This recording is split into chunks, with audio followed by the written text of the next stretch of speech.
Hi, my name is Ryan Gallant and I'm the Manager of Housing Services here at Mount Alison University. I'm excited to be talking to you today about what's next on your journey to Mount Allison residence. Many of you have already applied for residence and we're very happy to see that. Some of you still haven't, and I'll talk about those next steps now. Our online application is easy to fill out. You can find it at mta.ca/residence. We encourage students to fill it out on their own and answer the questions truthfully. It should only take a few moments of your time. Once you've completed your application, you're required to pay both your registration and housing deposit to receive a room assignment. To receive your room assignment in the early bird round this spring, you are required to pay these deposits by March 1st. Room assignments are based on the date in which you pay your registration deposit, so the sooner you pay your registration deposit, the better your chance of getting one of your top 3 room preferences.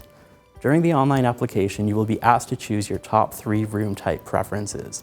We encourage you to choose at least 2 different buildings to ensure you get in the buildings that you would like most.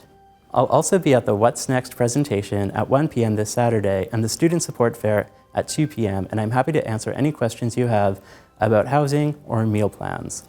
You can also reach out at any time at resroom@mta.ca with any questions you may have, and we're happy to help.